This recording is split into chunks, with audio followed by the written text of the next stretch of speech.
wabarakatuh. Berjumpa kembali dengan channel LKB Millennium Informatika. Baik teman-teman, pada kesempatan kali ini saya akan coba untuk mengulas dan mengupas tuntas mengenai formula atau rumus VLOOKUP dan HLOOKUP.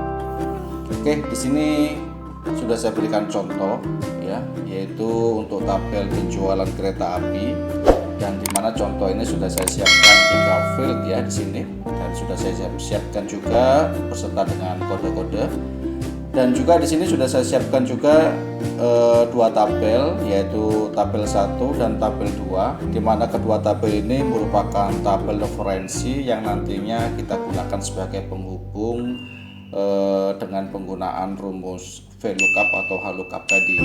Baik, sekarang kita akan coba untuk melihat terlebih dahulu pada tabel 1 ya.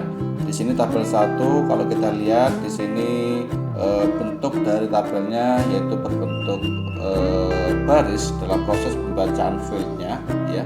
Seperti kode di sini pembacaan isi kodenya adalah YK sampai SR.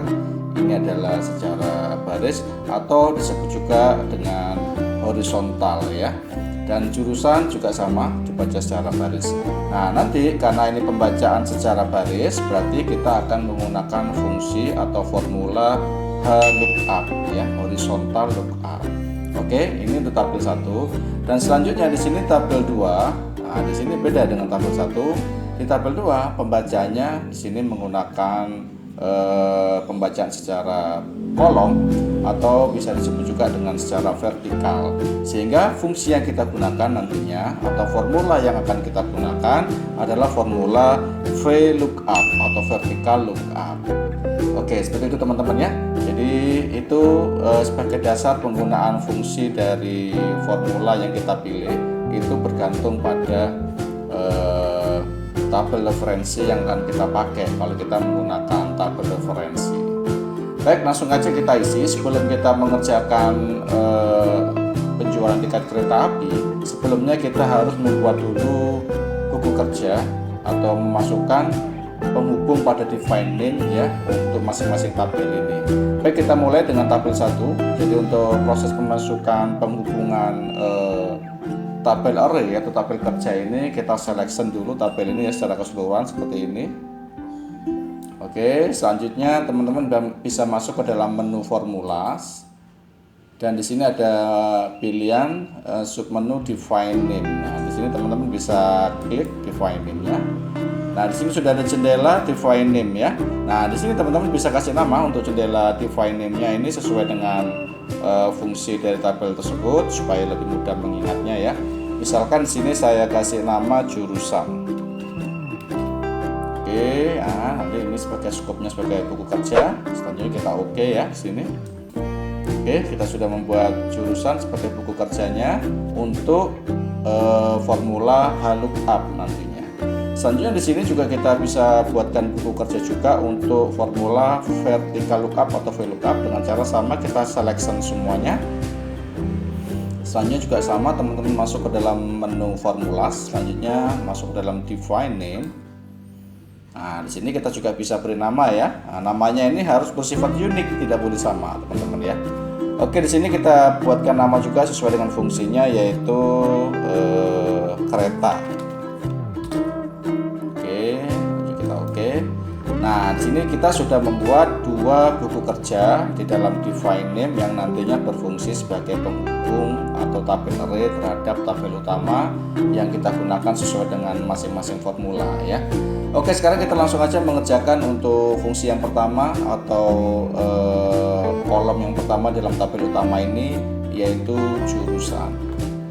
Oke, di dalam jurusan ini kita akan cek dulu ya dari kode di sebelah kirinya ini. Di sini sudah saya siapkan kode-kode yang saya masukkan, yang sudah saya input teman-teman ya. Ini kita lihat di sini kodenya, kode yang pertama di sebelah kiri dari garis miring ini itu adalah kode untuk kereta, nama kereta. Di sini ada 3 digit teman-teman ya. Coba perhatikan di sel A4 itu ada 3 digit ya, begitu juga yang lainnya. BM1, nah itu ada 3 digit. Nah, itu perlu diperhatikan ya. Terus yang kedua, di sini juga ada kode sebelah kanan dari garis miring tadi, yaitu untuk kode jurusan. Nah, kode jurusan ini saya masukkan 2 digit. Nah, ya. Jadi untuk proses pembuatan kode dan jumlah digitnya, ya, jumlah digitnya maksud saya yang lebih saya tekankan itu harus sama jumlah karakternya, ya, tidak boleh berbeda. Jadi untuk mempermudah kita dalam proses pembuatan formula nantinya. Baik, langsung aja kita coba di sini jurusan, ya. Jadi karena di sini kita mencari jurusan dan kita tahu jurusan untuk tabel referensinya ini tadi kita gunakan sebagai menggunakan formula HLOOKUP, ya. Jadi berarti di sini kita gunakan formula atau fungsi HLOOKUP. Baik, teman-teman bisa langsung aja masuk ke insert function di sini. Klik insert function. Nah, selanjutnya teman-teman bisa cari HLOOKUP, ya. Di jendela insert function ini jika tidak ada, ya, karena begitu masuk jendela insert function pertama kali kategori yang muncul adalah most recently used. Nah, itu artinya yang terakhir kita pakai, ya, yang sering kita pakai. Nah, jika tidak ada, teman-teman bisa ketik aja di search-nya ini untuk kita cari, yaitu HLOOKUP. Kemudian klik tombol go. Nah, ini sudah muncul, ya teman-teman. Langsung aja di OK, ya. Oke, nah ini sudah terbuka jendela untuk HLOOKUP. Nah, di formula HLOOKUP di sini ada 4 ketentuan yang harus kita isi, ya. Yang pertama adalah lookup value, pencarian nilainya, ya. Di sini adalah untuk menentukan posisi dari kode jurusan di dalam posisi sel yang sedang kita kerjakan, ya. Tentunya di baris 4 ini tepatnya di posisi sel A4, ya. Itu dia berada pada posisi sebelah mana untuk kode jurusan, ya. Karena jurusan itu adalah YK ada di sebelah kanan dari garis miring, berarti fungsi atau formula yang kita tambahkan di dalam ketentuan lookup value adalah formula kanan atau right, ya.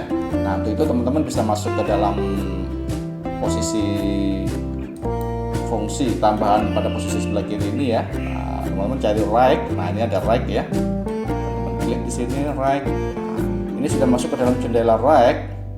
Dan teman-teman bisa isi di sini. Di sini ada 2 ketentuan yang harus teman-teman isi. Yang pertama teks. Nah, teks itu menanyakan apa? Yaitu posisi sel dalam kode utama, ya. Posisi kode utama, ya, itu ada pada posisi sel berapa, itu lebih tepatnya. Jadi teman-teman tinggal klik aja di sini, posisinya ada di A4. Oke, seperti itu, ya. Selanjutnya di sini ada 6 charge, itu menanyakan jumlah karakter dari kode jurusan. Ada berapa? Kita lihat ada berapa karakter? YK, MD. Nah, itu masing-masing ada 2 karakter, ya. Teman-teman bisa langsung isi 2 di sini. Dan di sini bisa teman-teman lihat kalau sudah sama dengannya keluar jurusan, seperti kode jurusan maksud saya, seperti YK salah satunya, berarti pengisian fungsinya, pengisian ketentuan dari fungsi right ini sudah betul, ya. Setelah itu teman-teman langsung aja kembali pada fungsi utama atau formula utama, yaitu HLOOKUP, dengan cara teman-teman klik aja di sini. Nah, di sini lookup value-nya sudah terisi dengan kode YK. Selanjutnya teman-teman langsung masuk aja ke tabel array, ya. Tabel array sudah kita buatkan tadi, ya, atau kita sebut dengan buku kerja yang kita masukkan ke dalam define name tadi, ya, kita buatkan sebagai tabel penghubung. Untuk tabel HLOOKUP kita buatkan dengan nama tadi jurusan. Nah, teman-teman ketik aja di sini. Ya, selanjutnya karena kita menggunakan HLOOKUP horizontal, berarti yang ditanyakan adalah baris, ya. Oke. Baris keberapa untuk jurusan itu? Jurusan itu ada pada baris kedua, ya. Dari penghitungannya seperti ini. Kode itu baris pertama, jurusan itu baris kedua, ya. Udah, ya. Oke, berarti untuk memasukkan urutan dari jurusan ini atau keterangan dari kode ada pada baris kedua di dalam tabel referensi. Nah, sini sudah keluar, ya, Sragen, ya. Sragen, klik di sini karena sini sudah keluar, artinya sudah sesuai. Berarti untuk isian dari ring lookupnya, logikanya kita isi false saja. Nah, ketik false, ya, boleh di sini, atau teman-teman bisa ketik 0, itu juga false, ya, pengertiannya. Oke, langsung aja kita oke di sini. Nah, ini, ya, sudah terisi semuanya sesuai dengan jurusan, ya. Jadi seperti MD itu Madiun, ada teman-teman ya. Oke, jika masih ada kesulitan bisa teman-teman isi di kolom komen, nanti akan kami bantu. Baik, selanjutnya di kolom berikutnya yaitu di sini ada kereta, di mana kereta ini adalah kita gunakan formula VLOOKUP karena mengingat tabel referensinya atau tabel array-nya itu menggunakan pembacaan secara kolom atau secara vertikal ya ini ya.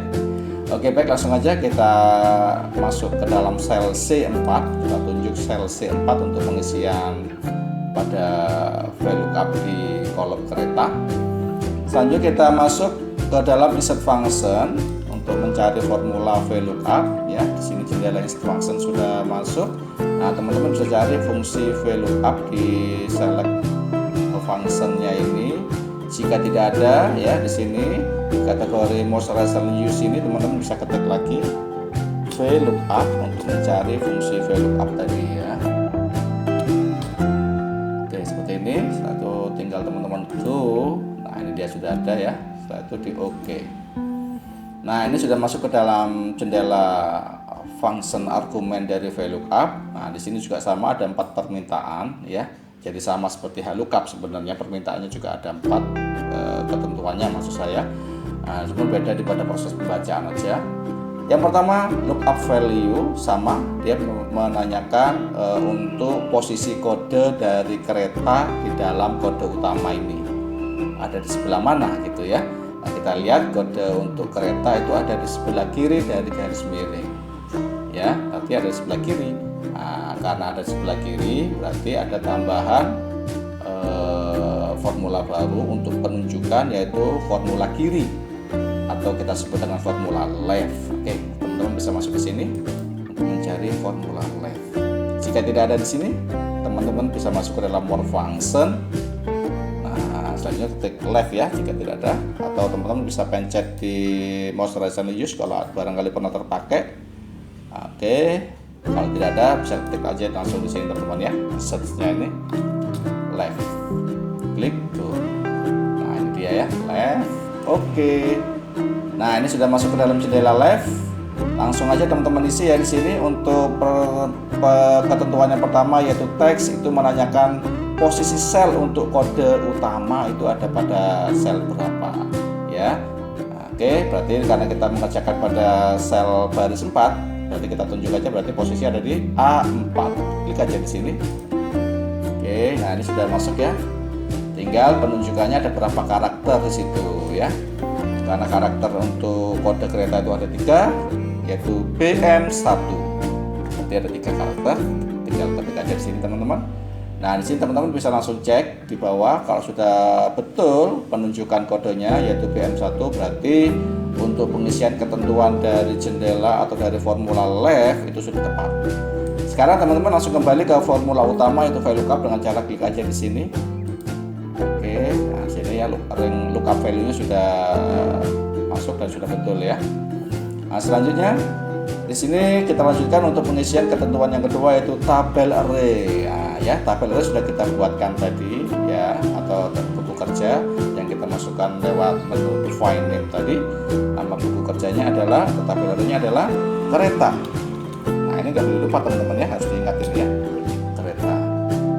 Oke, selanjutnya setelah terisi di sini dan ini sudah keluar ya, sudah betul penunjukannya ya.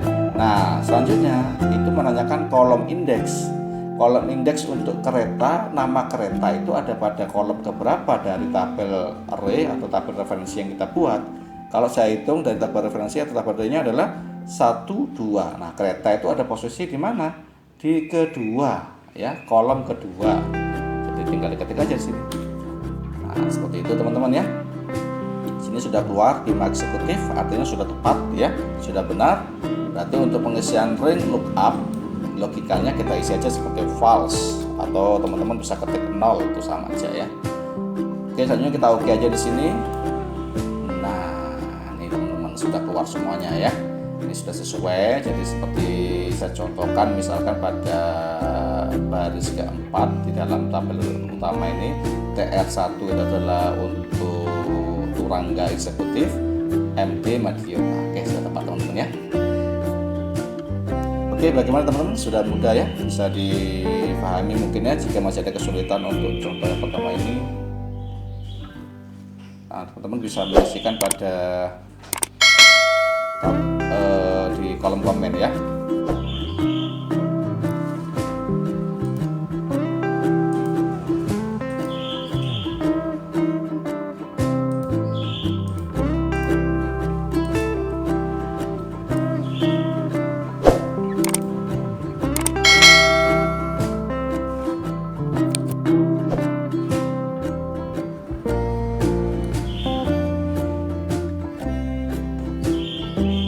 Oke, itu mungkin untuk contoh yang pertama mengenai kupas tuntas dari HLOOKUP maupun VLOOKUP. Oke, mungkin untuk contoh yang kedua bisa teman-teman lihat nanti pada video berikutnya sebagai lanjutan dari kupas tuntas untuk VLOOKUP dan HLOOKUP. Nanti akan kami berikan contoh yang lebih detail lagi ya. Oke, mungkin itu dari saya, semoga bermanfaat. Terima kasih atas perhatiannya. Wassalamualaikum warahmatullahi wabarakatuh.